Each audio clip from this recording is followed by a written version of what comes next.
there are quite a few reasons why it's been a while. In case you can't tell from the last video, I moved. I moved in January, and the packing, the moving, everything, it took a while. Getting used to the new house took a while. Me and my lady are very happy in the new house, and everything there's been fantastic. So, that's the first reason. The second reason is my computer died.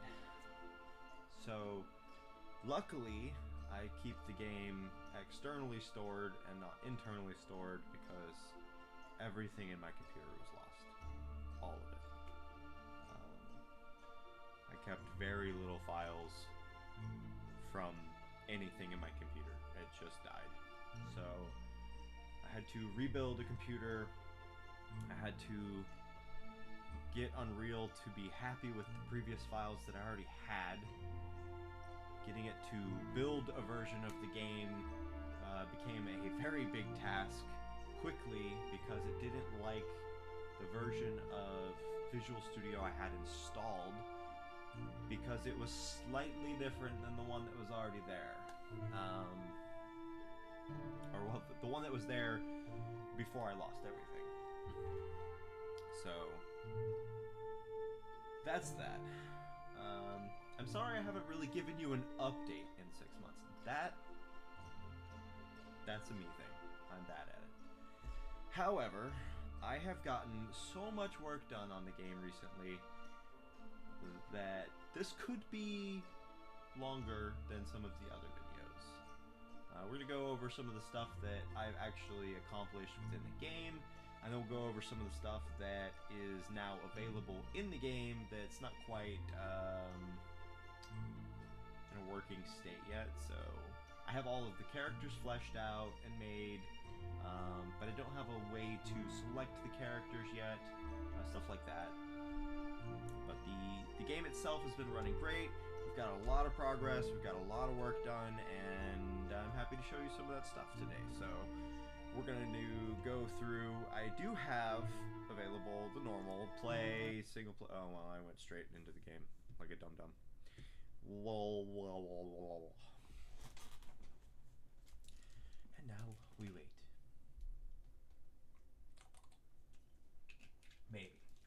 Maybe it works. Maybe it doesn't. We'll see. Did I immediately crash Unreal?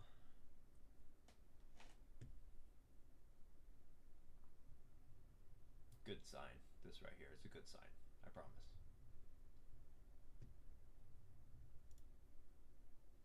Anyway, I hope all of you've been great, and you missed me. I hope,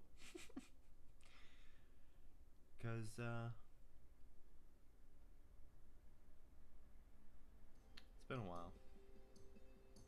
Okay, so we're in the game. One of the biggest issues I had with my landscape material was that this area looked super tiled. And actually yesterday I worked on how tiley it was by adding quite a bit of distortion to the area. So you see the dark and light patches? They kind of help break up the tileness of the area. Now, not this way. There's just no way to stop it that way. But this way it looks way, way better. So that was something I worked on quite a bit yesterday. I also worked on a new zone area over here, which is the bandit camp. It is not gorgeous, but it does exist, and I can start putting quests in there, which is on its own just nice. I'm adding a couple more zones into the game currently. That's what I'm working on this week and next week or so. I have the bandit camp, which I have working. I have the large castle in the back, which is going to have vampires in it. It is completely lit, and it looks really good over there, actually. So I'm pretty happy about that and how it turned out. So we have our bandit camp here. Nothing too fancy or crazy. We have a couple of little items and whatnot set up, and some tents and some campfires, and that's really about it. But I'll be adding about 3 or 4 quests to this area just alone by itself. There will be a boss and quite a few little minions here. Up this way, we do have our castle, and as I said, in the castle we're going to have vampires, which I'll also be adding here hopefully in the next week or so. So things that I've added to the game that weren't here before, I moved the original level down here. So it used to be up top, but now there's a second XP bar. So each class is going to have its own individual level, which will always continue leveling. I'm sure that I'll put a cap on it eventually, but leveling at the class itself stays. That gets saved. That information sticks around when you end a game, and then when you come into the next one, your character's level will still be there, whereas your basic level, the one at the bottom, that one will go back to 0 to give you that roguelike aspect, whereas the top one allows you to upgrade your character's skills and stats and whatnot in a skill menu that is currently being developed. So I worked yesterday. We were having a big issue with lighting, where if I went to an area that was too dark, it would completely darken the whole screen out, and that was not something that I liked. So I ended up getting that fixed. I fixed that, and I also added quite a bit of light to the actual castle itself. I might dim up some of these lights because some of it's just a bit, maybe a little too bright, because it takes away from the actual windows and whatnot of the map itself. It's just all of the torches and whatnot. So I think this is a good amount of light. It's still got this darkness to it, whereas some of this over here is just too bright. So all right, so there are a few other things I've added into the actual main game itself. Originally, when I last saw you guys, I had 5 boons set up in the game. One could give you health, and the others had ways of healing you, whether it was you taking damage to get healed, a simple passive heal over time, a massive heal that took a lot longer over time, but would heal you and other party members. Now, there are a total of, I believe, 16 boons in the game. I've added damaging boons, ones that do damage passively to your enemies, whether it's a haze of cloud that does poison damage over time in an area. Then you have actual area damage, which will be a meteor. You have a fireball, you have chain lightning, you have attack power up increase, and then you have Thorn's abilities where if you get hit, they take damage. All of those are within a single damage set, so you can only have one of each kind of boon. So there's a heal boon, you can only have one of the 5 healings boons, and then the attack boons or the damage boons, you can only have one of those. So you can have, mass heal with the poison cloud. You can have both of those, but you can't have multiple damaging boons. There's also movement boons, and there's a resistance boon. Those are all kind of coupled together. So right now you have jump and speed boon, and then you also have a resistance boon. I figure that if you're trying to get around fast, you're trying to avoid damage, whereas a tank or someone who is quite efficient at maintaining taking damage. So here's poison thorns right here, so we can have that. We'll grab this armor too while we're at it, and we'll heal.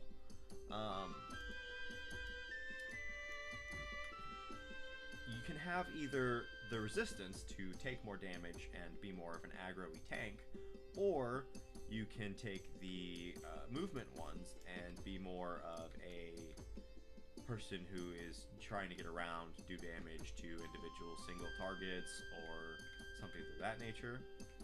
I also fixed these bones because they were really hard to pick up. I fixed that from the last devlog. I also made this little area here, which looks like a little graveyard.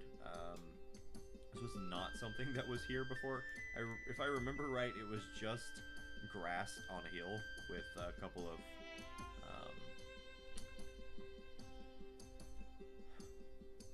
just a couple of gravestones. Nothing special. So go ahead and turn that in just to show that that stuff is still working. I've also added in a feature where enemies get tougher the higher your base level is. Not your class level, but your base level. I've also made it so that depending on how many players are in the game, enemies also get tougher. To keep that balance, because if you have too many players, you're just going to walk around and murder everything. So we wanted to make sure that the game still felt balanced if more people played. So anyway, that's pretty much all that I've added. I've added some extra zones. I'm working on adding more extra zones and more quests and more enemies and things to do and fight and whatnot. So that's that. We've also started working on a tutorial level. I haven't made it far on the tutorial level. I've given a very base idea of how movement works and stuff like that. I will be adding more stuff, and it'll be kind of an interactive tutorial. You'll walk through it, you'll look at stuff, you'll be able to play the character and test the character and do such like that. We've also got a new lobby menu that we're working on, which is this lobby map here. So pretty much it's going to be similar to a Fortnite-esque lobby. If I hit the play button, the camera's a bit high, but it does show my player down here. Maybe there we go. Okay, so it shows the character here, and if I were to add more characters, let's say I do 3 here, and then I hit play, and they load right in. So you can see on the main screen that they each loaded in. If I exit out of one of the... Oh, okay, my bad. Is that because... So if I exit those, it's because I'm on listen server. Let's play as client. Here we go. Let's try this again. Okay. So if I were to leave one of these, they all quit. Okay, never mind. I'll show you all a different time. Anyway, if one was to quit, they would back out. If you would have one join, another would show up. Currently, this is a work in progress because I'm also making this the class select screen. So because it's the lobby screen, we want to set it so that you're able to select your class here before you go into the game with your friends. Otherwise, you have to waste time trying to select your class while the countdown is going in the play map, and I don't want people to have to work with that. We'll also be setting up the skill menu system here, as well as the shops and all of that other stuff. I'm probably going to eliminate the base the base start screen and go straight to a lobby screen and just deal with it this way. I hate the idea of having to make another menu system, but this is going to be the best way to do it. You know, I can create the lobby. If it's just you playing, only you show up, and it's just easier that way. I'm on my 3rd menu system, and I don't like the menu systems, but it is what it is. We do have all 6 of the classes set up. I will just drag them out over here for a second, just so you can see them. So we have our arrow class here. We have our Beefurker class here. I'm gonna edit this model a bit because he's gonna be buff. He's gonna be much buffer. We have our Shielder class, which you've already seen, which is this guy here. We have our Spellcaster.